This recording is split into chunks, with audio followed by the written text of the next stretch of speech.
Chapter 970, Talent at Soliciting Donations. After blankly following Ernst Boyar for a distance, Emlyn White gradually abandoned his thoughts. He glanced at the area beyond the veranda as the downpour grew in intensity. He couldn't help but think, how should I punish Ernst? Although he had done so because he likely followed orders or a cue, it's still despicable. As for Lord Nibs, I presently do not have the ability. But wait, once I become a marquis or a duke, I'll definitely make him pay the price. Miss Magician has already completed her exploration of the ancient abandoned castle. I'm not sure if Lord Nibs had sent Sanguine to monitor the area. From her tone, description, and the feedback given by Mr. Fool, there was probably no monitors. Could it be that Lord Nibs didn't send any Sanguine to the vicinity of the ancient castle? But what's the point of such a test? Or could it be that they missed it because of some problems? Amidst his thoughts, Emlyn White felt that he needed to get someone to discuss the matter of punishing Ernst Boyar. He was severely lacking in such experience. Subconsciously, the first candidate of choice that came to him was the Hanged Man.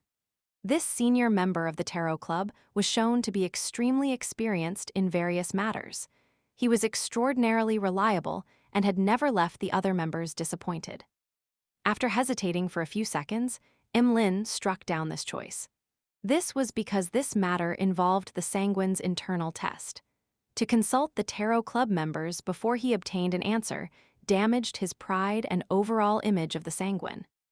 By the same reason, he eliminated the world as a choice.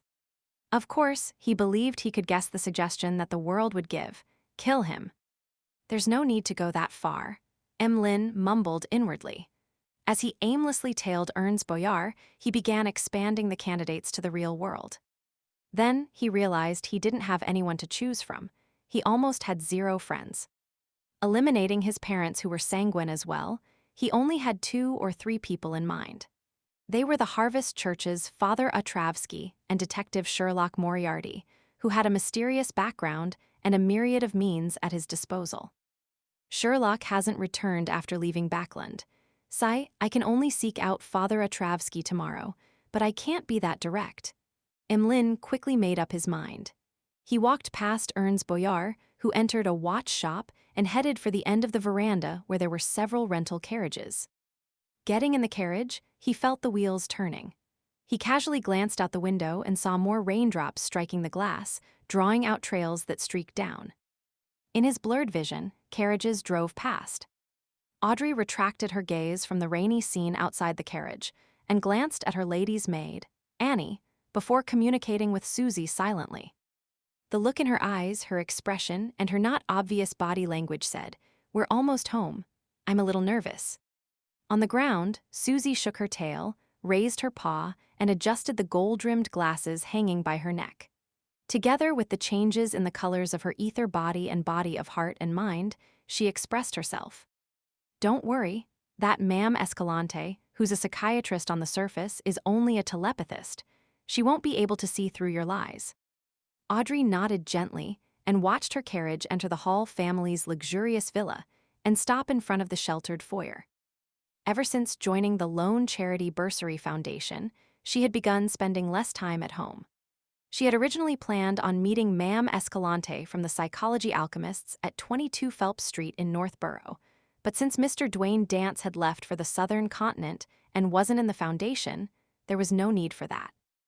In the study she called her own, Audrey met Ma'am Escalante Oslika, who had black hair reaching her waist and a baby face. "I must apologize. I've been busy meeting up with friends after returning to Backland. My subsequent joining of the Lone Charity Bursary Foundation has delayed my meeting with you until today." After leaving Susie outside, Audrey elegantly bowed to express her attitude. In fact, this has been deliberate. By dragging out their meeting for about a month, her digestion of the psychiatrist potion and advancement to hypnotist became rather reasonable. It was the progress one would expect from a genius and nothing else. Escalante returned the greeting without much thought. "I heard that you have been busy with children who desire knowledge.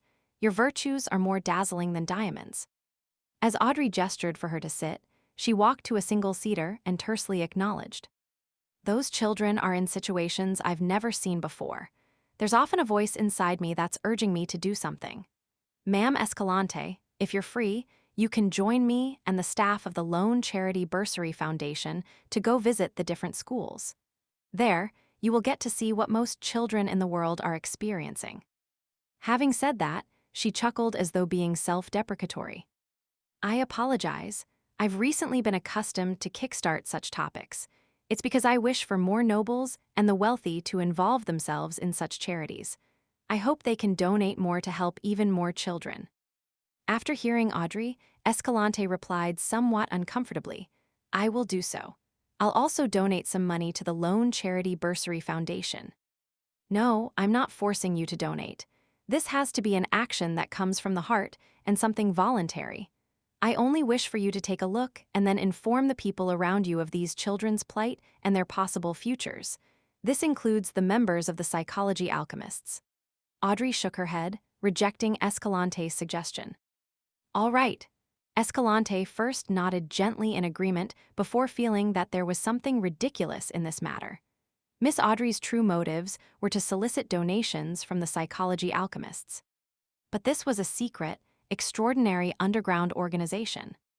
This was no different from soliciting donations from the Aurora Order. Audrey didn't continue discussing matters related to the Lone Charity Bursary Foundation. Instead, she said, Ma'am Escalante, I have something I'd like to inform you of. What is it? Escalante read the solemnity, joy, and pride from her actions and emotions. Audrey smiled and said, I've already become a hypnotist. At that moment, Escalante suspected that Audrey had hypnotized her. Although she knew that Audrey had obtained the hypnotist potion formula previously, how long ago was that? You should be able to determine that I'm not lying, Audrey said with a smile. Only then did Escalante snap to her senses as she asked in surprise and doubt, You seem to have some extraordinary encounter. It's to have the courage to make use of matters. Audrey said things that couldn't be any truer. Escalante frowned and said with some hesitation, You wish for the sequence 5 potion formula. Yes, what do I need to do or what price needs to be paid? Audrey didn't hide her motives. Escalante looked at the beautiful, blonde and green-eyed lady in front of her and deliberated. This isn't something that's up to me to decide. I will report it and try to arrange for you to meet with Hilbert and Stephen. She was referring to psychologist ad jewelry designer, Hilbert Alucard, and furniture merchant, Stephen Hampers. Clearly, in this group of Psychology Alchemists members, Escalante was in a subordinate position. Audrey wasn't surprised by Escalante's reaction, but this didn't mean that her handling of matters wasn't without a problem. A Sequence 6 Beyonder who had the wish to advance was someone that required deep importance to be attached to in any secret organization. This was even the case with the Orthodox churches. They were people who were qualified to meet high-ranking members directly. This also meant that, after advancing to hypnotist, Audrey was already an elite in the middle-ranking members of the Psychology Alchemists. Her next goal was to become a quasi-high-ranking member. The person she needed to meet was a counselor of the Psychology Alchemists, Council, and not Hilbert or Stephen. As her thoughts flashed across her mind, Audrey deliberately showed some of her displeasure. Escalante acutely noticed this and hurriedly explained, Meeting Hilbert and Stephen is to confirm your condition before a counselor meets you.